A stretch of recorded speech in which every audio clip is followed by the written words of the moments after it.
5, 6, 7, 8, le musicalité. Bonjour, je m'appelle Quentin et bienvenue dans ce nouvel épisode de la deuxième saison du podcast Musicalité, le podcast créé pour partir ensemble à la découverte de l'univers de la comédie musicale. Qu'allons-nous découvrir aujourd'hui? Un spectacle, un artiste, un auteur, un compositeur ou encore un genre de comédie musicale? Réponse tout de suite. Attention, ça commence. Phone rings, door chimes, in comes company. No strings, good times, room hums, company. Good and crazy people, your friends. These good and crazy people, your married friends.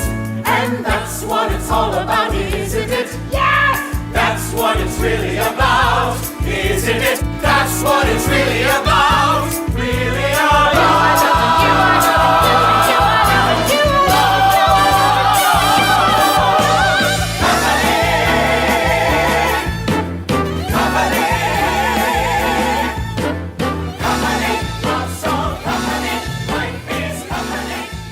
Aujourd'hui, dans ce nouvel épisode, nous partons à la découverte du concept musical Company, dont on doit le livrer à George Firth et dont Stephen Sondheim en a signé la musique et les paroles. Angel, I've got something to tell you. Bobby, honey. Angel, trying to darling. get you away. Bobby, there was something she wanted to say. Your life is busy, Bobby. Bobby, Sweetie, how have you been? stop by on your way home. Seems Bobby, we've been thinking of you. Drop by anytime. Bobby, there's Company a été parmi les premiers books musicals à traiter des rencontres, du mariage et du divorce contemporain. Et c'est un exemple notable de concept musical dépourvu d'intrigues linéaires. Dans une série de divers tableaux musicaux, Company explore la vie de Robert, dit Bobby, célibataire à New York, entouré d'amis mariés qui lui ont organisé une fête surprise pour son 35e anniversaire. Alors qu'il recherche le sens du mariage, des interactions avec ses amis, révèle ses appréhensions. Joan et Larry, un couple, lui offrent de nouvelles perspectives. La scène centrale expose ses doutes sur le mariage, mais ses amis le poussent à oser croire en l'amour. Finalement, Robert exprime le désir intense d'une connexion aimante, marquant un changement profond en lui.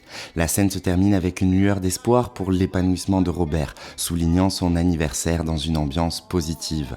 Au début des années 90, Firth et Sondheim revisitèrent le livret, coupant et modifiant les dialogues devenus obsolètes et réécrivant la fin du premier acte.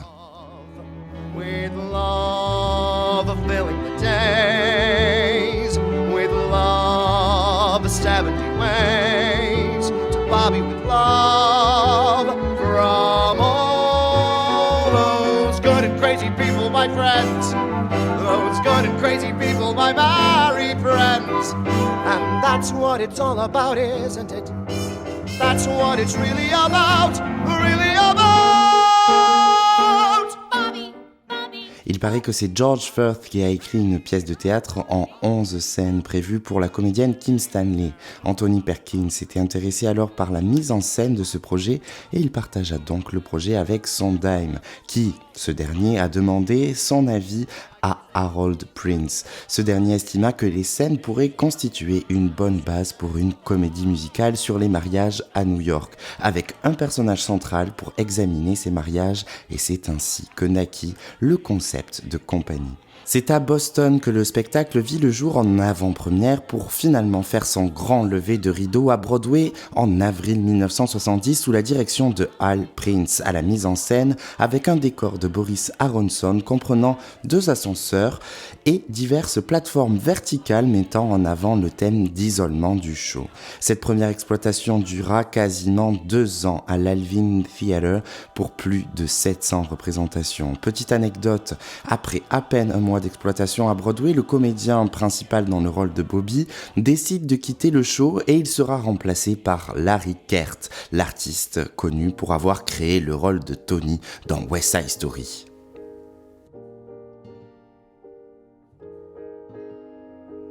Where are you going? Barcelona, Oh, don't get up. do you have to? Yes, I have to. La production originale de Company remporta de nombreuses récompenses en 1971. 5 Drama Desk Awards, 6 Tony Awards, dont celui du meilleur musical, parmi les 14 nominations qu'il avait reçues aux Tony Awards cette année-là. Dès l'année qui suivit son ouverture à Broadway, Company est parti en tournée nationale aux États-Unis en 1971. Mais le show ne s'est pas arrêté aux frontières américaines. En 1972, la première production londonienne de Company leva le rideau au Her Majesty Theatre pour une exploitation qui dura moins d'1 an, mais qui joua plus de 340 fois, avec dans les rôles titres les artistes de la distribution originale de Broadway qui ont traversé l'océan pour l'occasion. Il fallut attendre quelques années avant que le spectacle continue de se jouer. C'est ainsi à la fin des années 80 qu'une production australienne se monta à la Maison d'Opéra de Sydney pour 2 mois.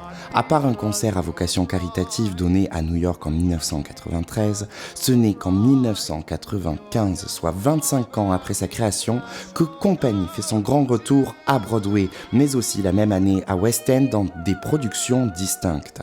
À New York, c'est Scott Ellis qui signe la mise en scène et un certain Rob Marshall qui en signe la chorégraphie. Ce revival new-yorkais se joua environ 70 fois mais fut tout de même nominé au Tony Award dans la catégorie meilleur revival d'une comédie musicale. À Londres, la même année, en 1995, c'est Sam Mendes qui met en scène Company au Donmar Theatre puis au Alberti Theatre, avec pour la première fois un comédien d'origine africaine dans le rôle titre de Robert. Someone to hold you too close. Someone to hurt you too deep.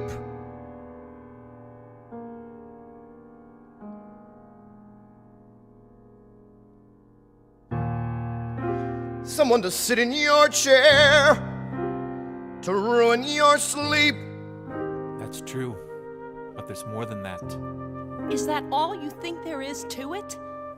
You've got so many reasons for not being with someone, but Robert, you haven't got one good reason for being alone. Come on, you're onto something, Bobby. You're onto something. 10 ans après ses premiers revivals, c'est en 2006 qu'un troisième souffle est insufflé au show avec un nouveau revival à Broadway sous la mise en scène et chorégraphie de John Doyle avec notamment Raúl Esparza dans le rôle de Robert. Dans ce revival, les acteurs eux-mêmes ont assuré l'accompagnement ou du moins une partie de l'accompagnement musical de certains morceaux. Par exemple, Esparza jouait les percussions, Walsh jouait les cloches d'orchestre et des percussions et Heather Lowes dans le rôle de Amy jouait du cor, de la trompette et de la flûte. Cette production a remporté le Tony Award de la meilleure reprise d'une comédie musicale et fut d'ailleurs l'objet d'une captation vidéo. I mean, when you've got friends like mine, isn't it warm? Isn't it rosy? Side by side. She's such a sweetheart. By side. Isn't she a sweetheart? Ports in a storm, comfy and cozy. Side by side. She never loses her cool. By side. I envy that. Everything shines. How sweet. Side by side. We're just so fond of her. By side. Parallel lines who meet. Après à nouveau une dizaine d'années de quasi-disparition, c'est en 2018 que Company fait son retour à West End, mais avec plusieurs évolutions notables. Le personnage de Robert, surnommé Bobby, devient pour la première fois Bobby I.E., personnage féminin interprété par une femme, en l'occurrence Rosalie Cragg. De plus, la production présentait pour la première fois un couple de même sexe, avec Jonathan Bailey dans le rôle du fiancé hésitant Jamie, et Axel Gaumont dans le rôle de son fiancé dévoué Paul. Sondheim a approuvé ces deux changements et a travaillé sur des révisions du scénario. Ce revival fut parmi les shows les plus nominés aux Olivier Awards 2019, dont il remporta la catégorie Meilleur Revival et Meilleur acteur dans un second rôle de comédie musicale pour Patti LuPone en rôle féminin ainsi que pour Bailey. Ce revival londonien traversa l'océan pour se jouer à Broadway fin 2021 jusqu'à l'été 2022 pour plus de 260 représentations, toujours sous la direction de l'ingénieuse Marianne Elliott. Cette production fut le revival de comédie musicale le plus nominé aux Tony Awards cette année-là, dont elle remporta 5 Tony Awards, dont celui du meilleur revival de comédie musicale et celui de la meilleure mise en scène.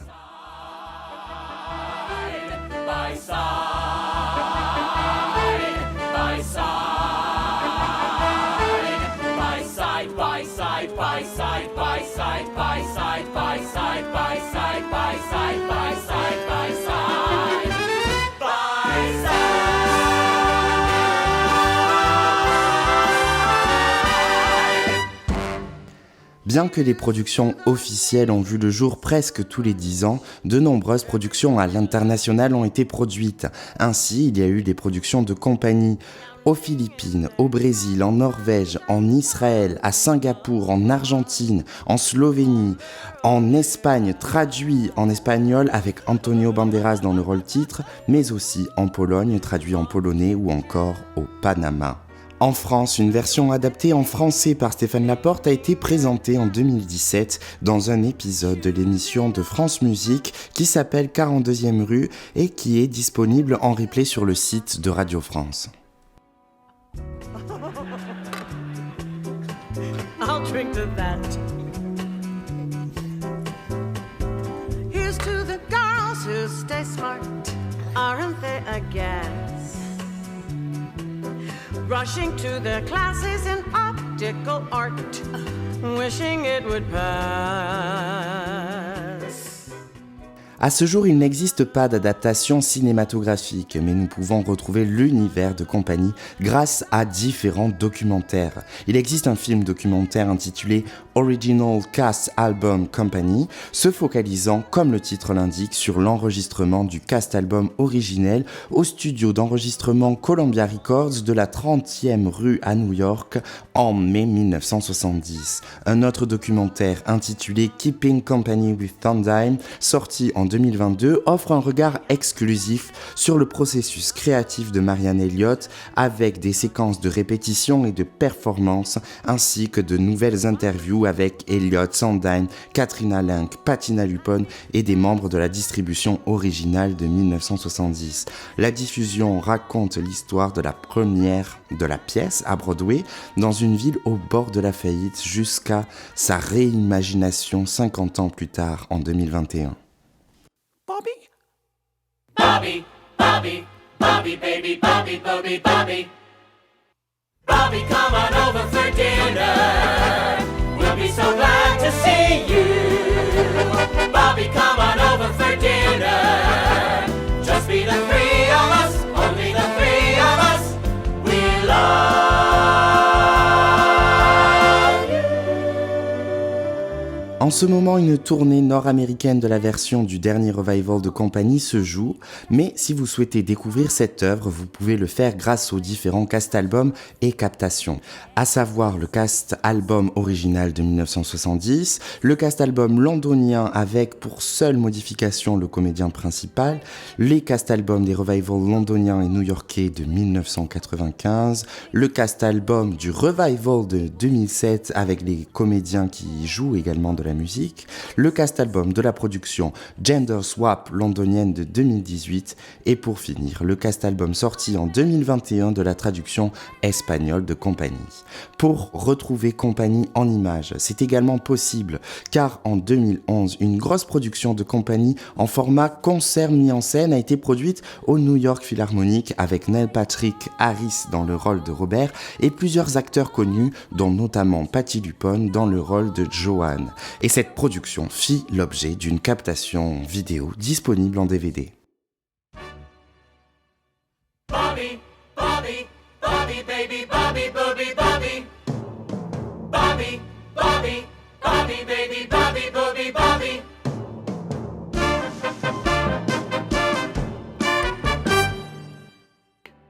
J'espère de tout cœur que cet épisode du Musicalité vous a plu et vous a permis d'en savoir plus sur ce spectacle Company. Abonne-toi sans plus attendre pour soutenir le podcast et ne rater aucun des prochains épisodes. Je reste à l'écoute de vos retours par message sur Instagram ainsi qu'en commentaire. Je vous donne rendez-vous en moyenne un vendredi sur 2 pour partir à la découverte d'un nouveau sujet d'histoire de la comédie musicale. De quoi s'agira-t-il dans le prochain épisode ? Eh bien, réponse dans le prochain épisode. À bientôt et vive la comédie musicale!